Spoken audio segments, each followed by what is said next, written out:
and today I'm going to talk about some of my Xbox games. I don't actually have a massive collection of Xbox games, just a very small, modest one to be honest, but I did used to have an Xbox back in the day, and there were a few games that I kind of just remember fondly, so I picked them up. And then there's other games that I just stumbled across online that I'd never even heard of, and I thought, yeah, I'll pick those up as well. Now, a few of these today are actually available on Game Pass. If you got Game Pass, it's like a prime example to just try them out. But without further ado, let's get into the games. Okay, so there's only about 15 here that I'm going to go through, and the first 4 I'm kind of just going to do all in one because they're all part of the same series, and it is Splinter Cell. Now, I actually have Splinter Cell, Pandora Tomorrow, Chaos Theory, and Double Agent. You can actually get these free. Not free as in no money. I mean, you can get all 3 on like a trilogy collection. I've actually got them on the PS3, so that's mainly been the way I've been playing them, but I just wanted to own them because I really do enjoy them. Now, thinking back to the series, the first one, Tom Clancy's Splinter Cell, playing that back now, wow, it's not like I remembered it. It's a rough play. Graphically, as you'd probably expect, it's the most basic of the 4 I've got here. Not that that's a massive issue. The lighting system's still pretty decent, but more the problem that I found was that it was just a little bit unfair. There were levels where you would open a door and there would just be a guard straight in front of it, and yeah, it was just really unfair. Even if you used the mechanic where you could peek through the door, you could never really see like directly the other side. So there were so many times where you tried to go through and not get caught, and you couldn't help being seen. And then there were other times that alarms just went off and you didn't really know why. It was just like a little bit clunky in the way it played, but still a good game overall. I would just add that, you know, if you're looking to get all the trophies, it could be a bit of a frustrating play. So I kind of just went through it. So because recently I went through all these games and just been banging about completing them one after the other. And yeah, I just went through it and got it done, and I didn't really think too much about any of the trophies. Next game, Splinter Cell, Pandora Tomorrow. Now, one advantage of just playing one game after the other like that, you really feel the leap in game design between the two. Yeah, you can really feel the difference in the quality of the level design and the way you controls. The issue where I was just opening doors and there were guards there just catching me kind of was not really, almost a non-issue in this game. It just played a lot better. It was a lot more fun in my opinion, a lot more like varied environments, and yeah, overall I would say this is definitely better than the first one. But Splinter Cell Chaos Theory is even better. Now on this one you really see the jump in the graphics. Pandora Tomorrow was slightly better than the first one. This one kind of blows them both out of the water in my opinion. I don't know whether they use like a different graphics engine or something, but the lighting and the effects are just all generally more improved. I think in this one there's even, you have the soundbar. I think you had the soundbar in this one as well and the other one, but in this one it's a lot more intuitive in that there's some levels where there'll be lightning strikes, and when the lightning strikes, you know, you can run or make a bit more noise and you can get away with it because the guards won't hear you. Also, if it's raining outside, you'll notice you have a bit more threshold for the sound, so that was pretty cool. Yeah, the lighting system, like I just said, is a lot better. The graphics is generally a lot better. The gameplay is a lot smoother. You have a few more like moves in your arsenal. And I would honestly say this is probably the best Splinter Cell out of all the Splinter Cells I've played so far, in my opinion. And then the next one here, Double Agent. If you like Chaos Theory, this is pretty much more Chaos Theory. It plays very much like Chaos Theory. Pretty sure it uses the same graphical engine. Actually, I didn't finish this one. I got quite far into it and then I kind of dropped off. So I'm going to go back to this one and finish this one. Now, the interesting thing about this is, if you look up this game, Double Agent, it's actually on the Xbox 360 as well.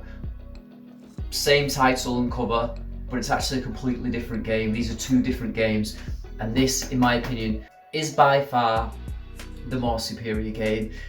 More akin to, say, like Chaos Theory, whereas the one on the Xbox 360 seems to kind of pull away from that a little bit more. Yes, it's graphically better, not by a long shot though, to be honest.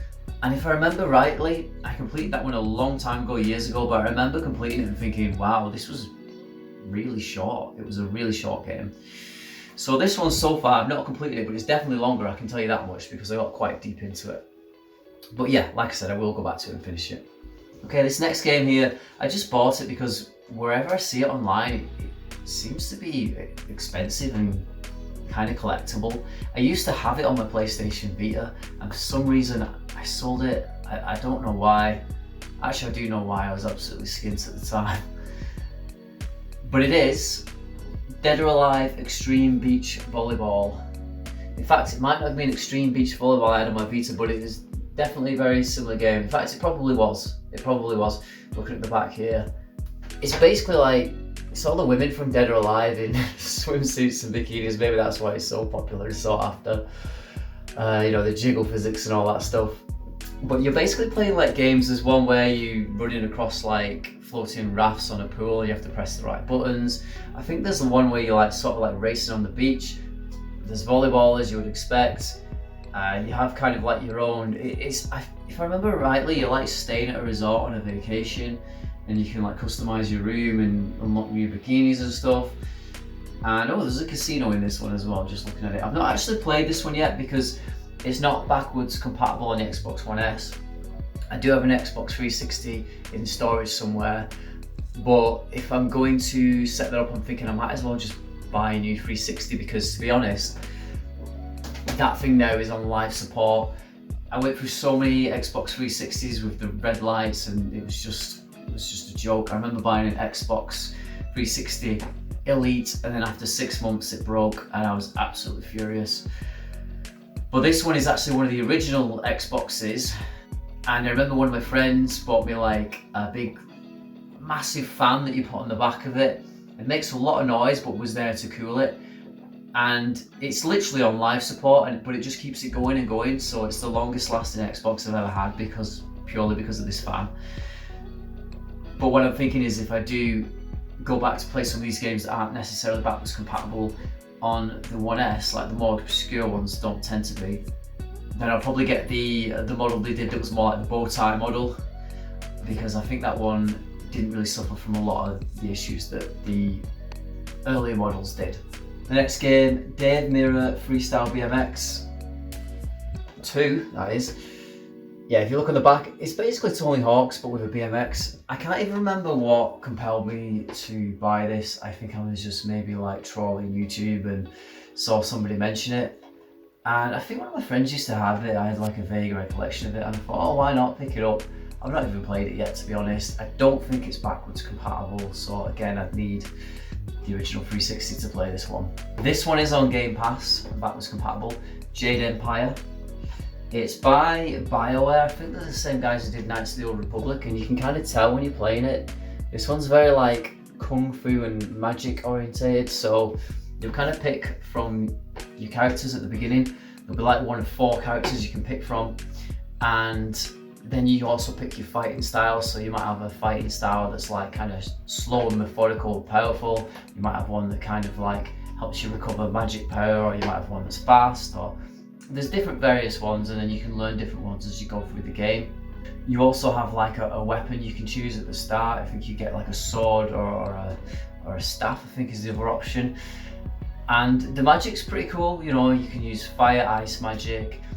I believe there's a system as well where you can kind of like transform into some of the enemies that you come across. So there's like this big demon frog thing you can turn into, which is one of the first ones you get, and I found it was like the most effective because you could just do really massive wide attacks and also poison enemies at the same time.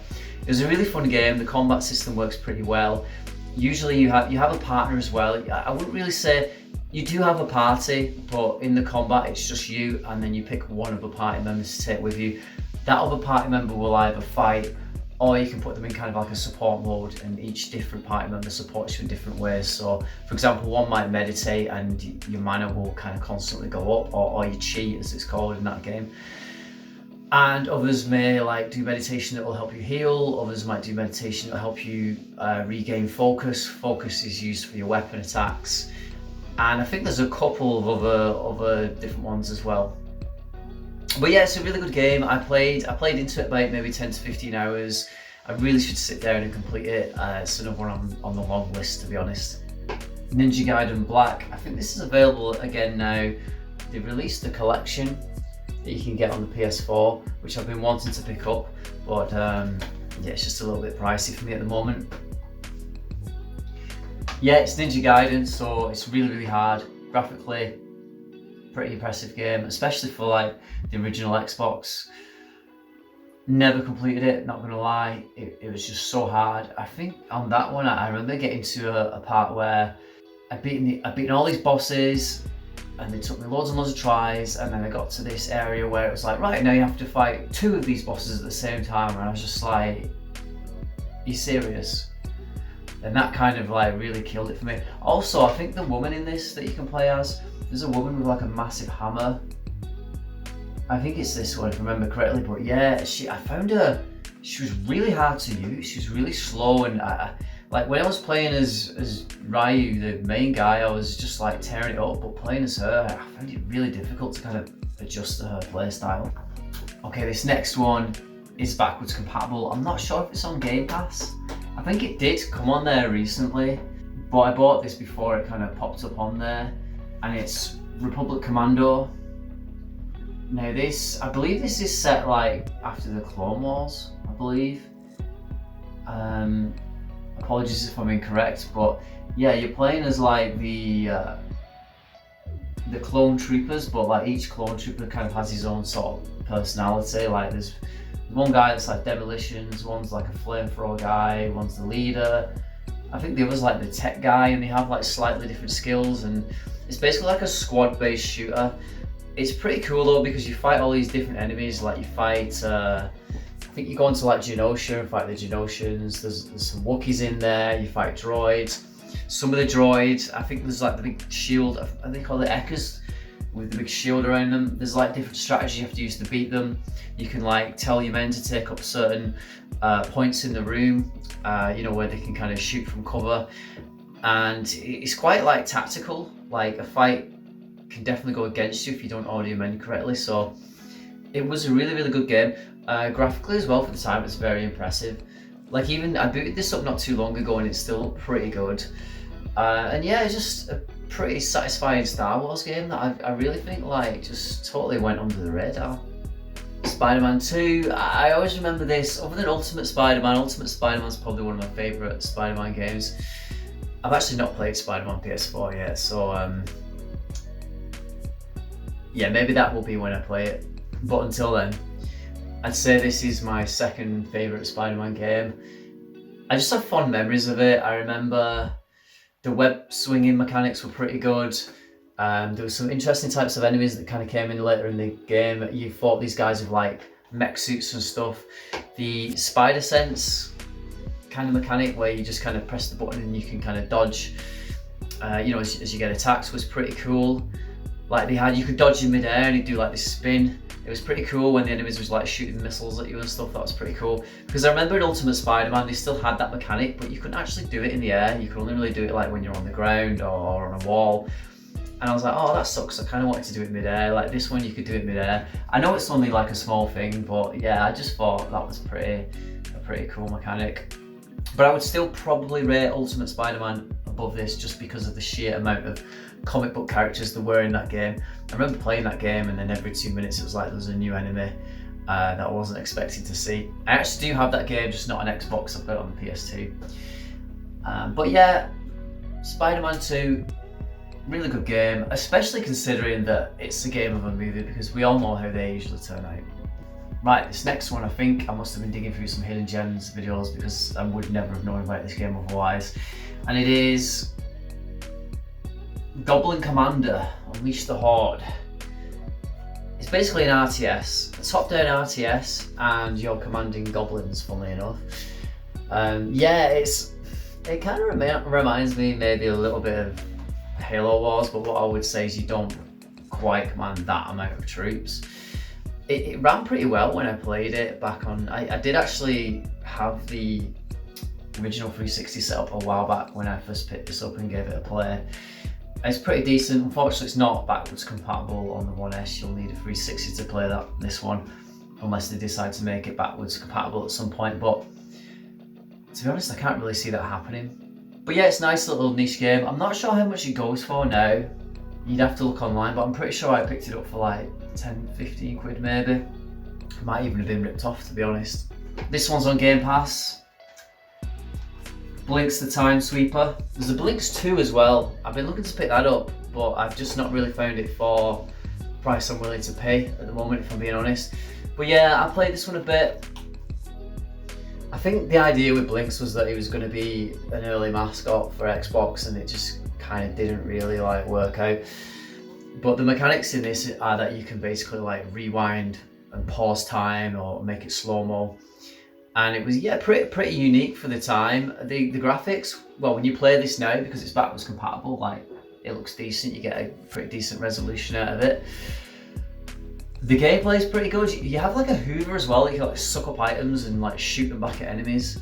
Yeah, it's a very unique game. It's definitely worth a play. Definitely worth a play. And like I said, I'm pretty sure this is on Game Pass at the moment, so there's no harm in just downloading it and giving it a try. I don't know if Blinks 2 is on there. I'll have to look, because I've never played that, and it has been a game I've had my eye on for a while as well. Right, this next game is one of my favourite games. So much so, I bought it on multiple platforms. I had it on the PlayStation Vita, I had the limited run version, and I bloody sold it. But I've also got this version, the original Xbox version. I also have, did I download it on Switch or something? I've got it on other platforms. Oh, I've got it digital on Vita as well, that was why, because I just like it that much. I actually platinumed this game, I absolutely loved it. It was a pretty challenging platinum as well. This game, like on the harder difficulty, is really challenging. But yeah, sorry, Oddworld Strangers Wrath is the name. It's one in the Oddworld series. One that I feel really doesn't get enough attention. You know, all the Abe games seem to get a lot more attention, but this game is brilliant. It played like a third-person adventure game, kind of slashed, crossed with a first-person shooter.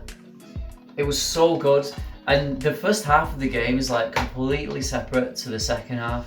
Well, separate, not separate, different is the word I want to use there. I don't want to spoil too much in case anyone hasn't played it yet, because it's out there now if you want to download it and play it. I would definitely recommend you do. But as you start out, you're a bounty hunter, and it's like a Western themed alien planet, and you get more money for like capturing your bounties alive, less money obviously for capturing them dead, but that's usually easier. You've got like this crossbow, and you can catch like critters. So you can catch like a skunk and shoot the skunk, and it makes a big like smell cloud, and that can, I think that like incapacitates enemies. You can catch like wasps and use them kind of like a machine gun. There's like bats with like explosives strapped to the head, which is basically like a missile launcher. You can get spiders that shoot web and like tie up the enemies so you can capture them easier. It's such a good game. And it had like this really good stamina system as well, where like you could take loads of damage, your health would be really low, but you'd have a stamina bar, and he would just like beat his chest, and like you could get your health back if you could just get to a place of safety where you could do that. And what was cool as well, if you'd been shot a lot, you'd have like the bullets in you or the arrows, and as you kind of did that, they all came off you. And like I said, the second half of the game, the environments change. It's just, there's a twist in it that's really, really good. I remember first playing it and being like, oh, I'm not so sure how I feel about this. Then looking back, it was absolutely awesome. It was really good. So yeah, definitely 1,000,000% recommend that game. And that is Oddworld Strangers Wrath. Next game as well is another one that's like pretty close to my heart. Absolutely loved it. Conquer Live and Reloaded. This is basically Conquer's Bad Fur Day on the Xbox. They upped the graphics, they added like a multiplayer mode. Pretty sure, I don't know if you could play on the online anymore. Now, as far as I know, this is backwards compatible with the Xbox. Oh, sorry as well, Strangers Wrath I don't think is backwards compatible, so you're probably better off just downloading that. That's probably why it's not. But yeah, this one, It is backwards compatible. I don't know if you can download it online at the moment. You might be able to. If not, you can pick this up for around about 25 quid. I had a look this morning on Amazon just out of interest to see what it was going for. And I think that's originally roughly what I paid for it at the time. It's really good. It's basically like an adult platformer. And you go through so many like... Again, this game changes all the time and develops as you get to different areas. It'll kind of like rip off themes or other tropes of video games. There's a bit where you're on like a World War II beach. I think it was like ripping off the D-Day from Modern Warfare. There's a bit where you're like a vampire hunter and like you're like Van Helsing. There's a bit from like the Alien films. There's references to like Terminator. You know, there's rude, derogatory language. I don't know if this one, if they took out some of the really bad words and they were just originally in Conker's Bad Fur Day. So they might have tamed the language a little bit in this one, but still, this is still the definitive way to play because the graphics are just great.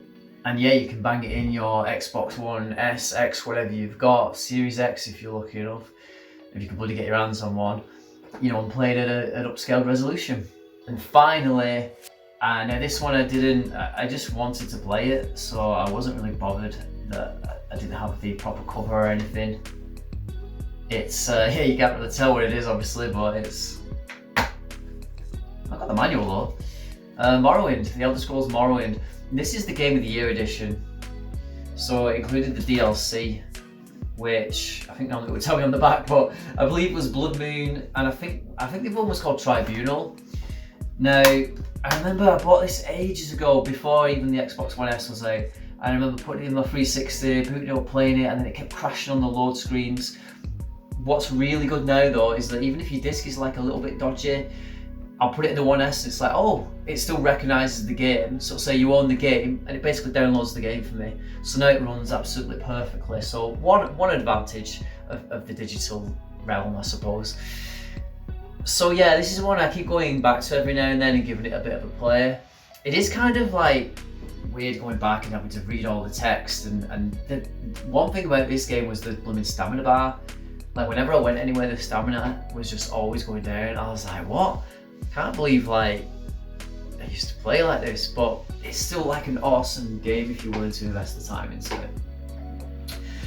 And that's it. That's my Xbox collection. So I hope you enjoyed it. I do have an Xbox 360 collection, which is slightly bigger than this one.